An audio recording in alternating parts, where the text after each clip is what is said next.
Ever since the founding of the country, the United States has had problems with race. It all started off with slavery, known as a peculiar institution because of its inherent hypocrisy. Slavery in the United States existed even though the Declaration of Independence states all men are created equal. Once slavery was abolished by Lincoln and the bloody Civil War was over, there became the problem of rights for African Americans. They had few rights compared to the whites in America. African Americans faced constant acts of violence and discrimination. They faced groups such as the Ku Klux Klan, a white supremacist group, known for their cruelty against African Americans. The Civil Rights Movement was a huge factor in gaining equal rights for all. The movement technically started in 1954 and ended in 1968. However, I would argue that the Civil Rights Movement was sparked on April 9th, 1939, when Marian Anderson sang on the steps of the Lincoln Memorial. Marian Anderson was born February 27, 1902, in Philadelphia to Annie Rucker and John Anderson. She grew up in a family that supported her throughout her life. Her father died when she was 12. Marian Anderson got her start in music, singing in her church from a young age. She joined the choir and quickly became recognized for her spectacular singing. Her singing career was fully supported by her church. When she needed money for lessons or trips, her church would raise the money to help her out. Her church also gave her a platform for her to sing on easily without worry of social criticism. People were amazed by her singing. Once Marian started receiving lessons, her career took off. She started performing for money, at first for small sums, then gradually working her way up to bigger and bigger performances. One notable teacher of Marian's was Giuseppe Boghetti. He was a huge inspiration for Marian, especially her opera singing career. He wanted to become an opera singer himself and saw a way to achieve this through Marian. Miss Anderson faced her first big encounter with racism when applying for the first time to music school, the Philadelphia Music Academy. They turned her away without a second glance because of the color of her skin. As she put it in her autobiography, Marian said, quote, "It was my first contact with the blunt, brutal words, and this school of music was the last place I expected to hear them." Marian would go on to feel the sting of racism for the rest of her life, especially in her music career.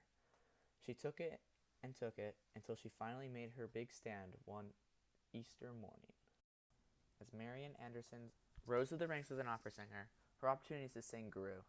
She received chances to sing on grand stages such as New York's Town Hall and Washington, D.C.'s Constitution Hall.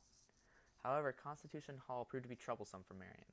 See, Constitution Hall was owned by the Daughters of the American Revolution, an all-white organization.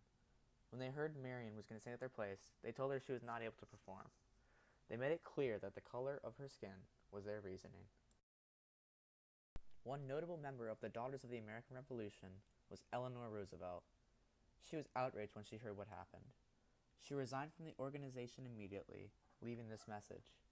Eleanor talked with her husband, Franklin D. Roosevelt, and wanted to make it right. With the help of her husband, and notably the Secretary of the Interior, Harold Ickes, Eleanor helped organize a concert for Marian Anderson. They arranged for her to sing on the steps of the Lincoln Memorial. This was symbolic because Lincoln had not only freed the slaves, but was also a major advocate for equal rights after the Civil War.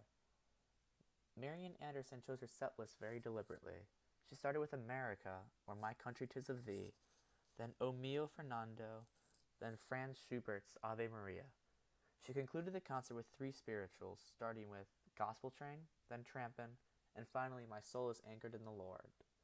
The first song was significant, speaks of national pride and being a citizen in the United States. This was huge, for African Americans felt they weren't being treated as citizens due to the fewer rights they had. It also showed that Marian believed firmly in the country despite the racism it had thrown in her face thus far. The piece was also considered the national anthem of the time.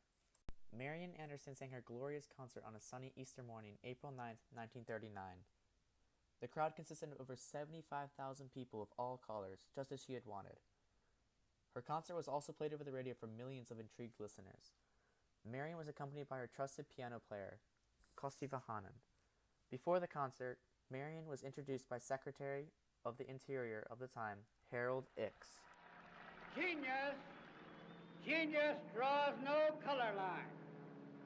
And so it is fitting that Marian Anderson should raise her voice in tribute to the noble Lincoln, whom mankind will ever honor. Beginning her first song, Marian Anderson may have been scared, but she didn't show it. She started with a perfectly hit note and proceeded to nail the rest of the concert.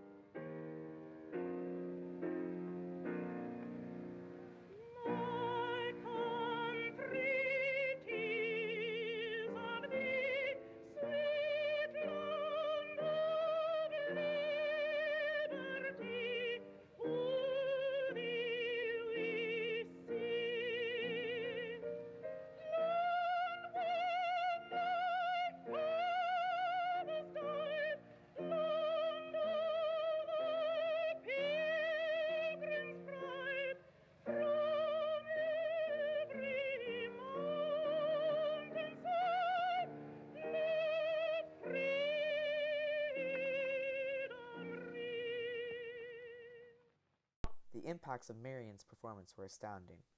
Unknown to her, she set many precedents for civil rights movements. First of all, she stood up to racism peacefully. Instead of taking to violence or even hateful words, she just performed in front of the Lincoln Memorial. She set a precedent for peaceful protests used by great civil rights activists such as Martin Luther King Jr. Marian also set the stage by performing in front of the Lincoln Memorial. The spot was a good place to advocate for African American rights due to Lincoln's work. Many of the civil rights protests and movements took place on those steps. Martin Luther King Jr. was listening to that powerful Easter morning when he was just 10 years old. It was on those steps that he delivered his most famous speech. I have a dream that one day this nation will rise up and live out the true meaning of its creed. We hold these truths to be self-evident, that all men are created equal. Dr. King later said that Marian's 1939 Lincoln Memorial concert was a formative experience for him, and it was imprinted on his mind. Marian had joined MLK that day in 1963 during the March on Washington for Jobs and Freedom. His speech embodied the civil rights movement. He made sure to be peaceful, yet stand up for what he thought was right.